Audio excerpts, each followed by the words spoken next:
그런데 저소득층이 좌파 정당을 지지하고 고소득층이 우파 정당을 지지하는 것은 일반적인 현상일까요?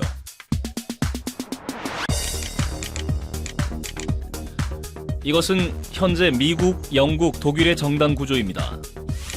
그렇다면 1920년대와 1940년대에는 어떠했을까요?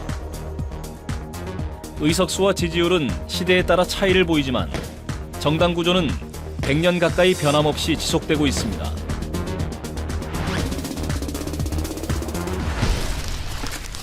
이것을 동결태제라고 부릅니다.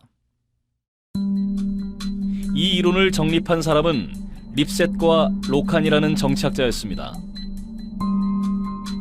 그들에 따르면 현재의 정당 체계는 1920년대에 그 뿌리를 두고 있습니다. 그렇다면 왜 하필 1920년대였을까요? 1920년대는 보통 선거권이 확대되던 시기였습니다. 가난한 노동자들도 이때부터 정치에 참여할 수 있었습니다. 이렇게 되자 사용자와 노동자 간의 계층 갈등이 본격화되기 시작했습니다. 이 두 계층 사이의 사회적 경제적 균열 속에서 좌우정당 구조가 생겨나 정착된 것입니다. And that conflict has overwhelmingly been about economic issues, left-right economic issues. Sometimes national security will come onto the scene, sometimes social issues like abortion and gay marriage will come onto the scene, but the big issues are taxes. The big issues are the left-right economic issues that Lipset and Rokan wrote about so trenchantly earlier in the century.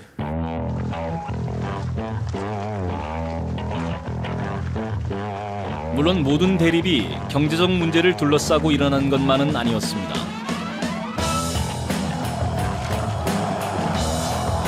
(1960년대에는) 탈물질주의 흐름이 등장했습니다.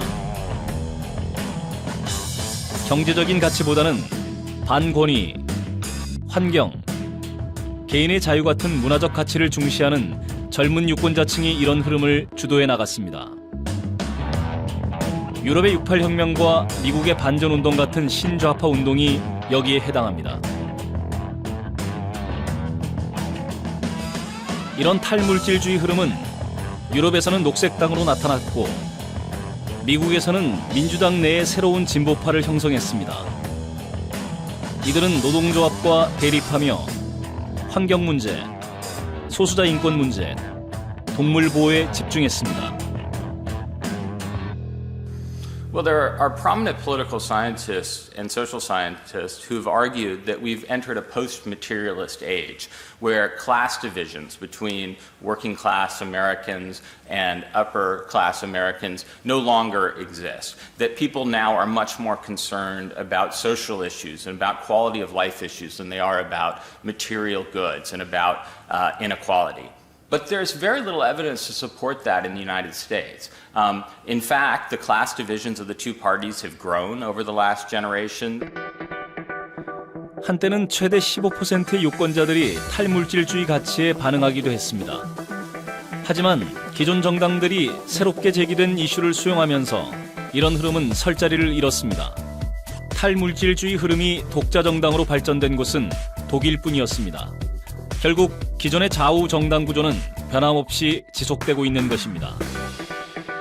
Well, I think this issue between the haves and the have-nots, or as we would put it, or maybe because now these countries are richer, most people have some income, but there are still people who have much more. That cleavage, I think, does remain a fundamental one in most democracies.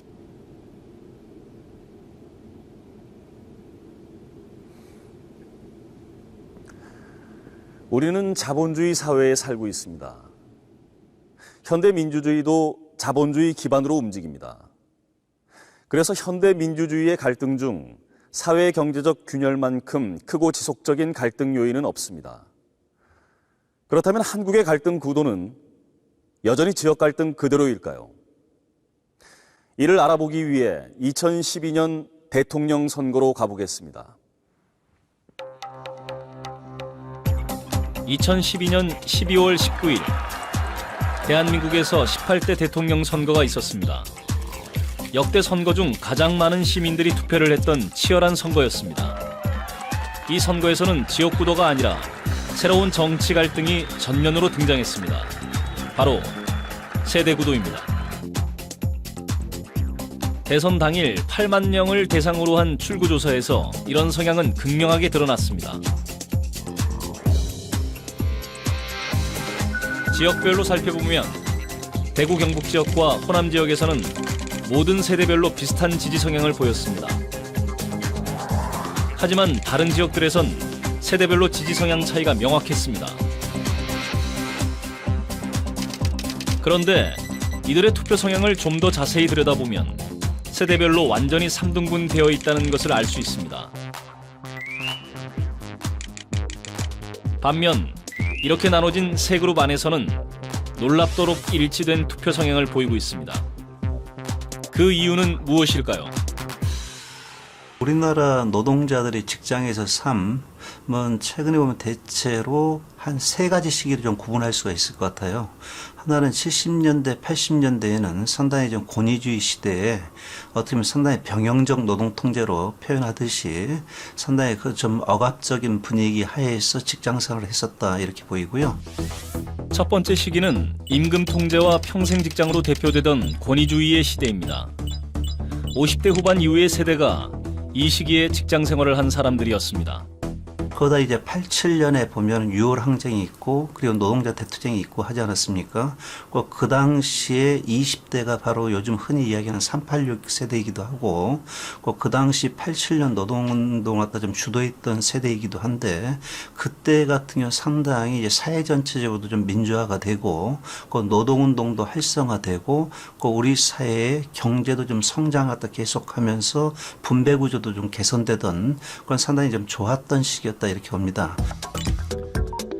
이 두 번째 시기에 사회생활을 시작한 사람들이 바로 2012년 대선 당시 40대 후반에서 50대 초반에 해당하던 사람들입니다. 그러다가 97년에 이제 IMF 외환위기를 갖다 맞았죠. 그러면서 그 이후 같은 경우에는 흔히 비정규직 뭐 이렇게 대표되듯이 상당히 이제 다수의 직장인들이 고용 불안에 노정된 상태에서 일하는 상태로 해서 지금 벌써 한 20년 가까이 흘러오지 않았습니까? 비정규직이 늘어나고 고용 불안정이 지속되는 신자유주의 시대. 이 시기에 사회에 진출한 사람들은 20대 초반에서 40대 초반까지 넓게 퍼져 있습니다. 이렇듯 한국 사회에서는 언제 노동시장에 들어왔느냐에 따라 세대별로 완전히 다른 경험을 갖고 있습니다. 2012년 대선에서 나타난 세대별 투표 성향의 차이. 그것은 놀랍게도 노동자들이 겪은 시대 경험과 완전히 일치합니다. 대선에서 새롭게 등장한 세대 구도에는 각기 다른 노동시장을 살아온 노동자들의 모습이 숨겨져 있는 것입니다.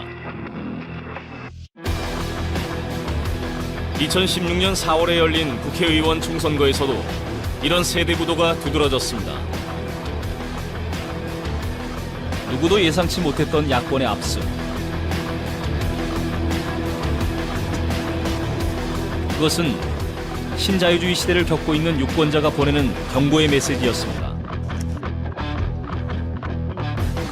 젊은이들이 자신들의 분노를 투표용지에 담아서 자신들의 분노를 표출했다고 생각을 합니다.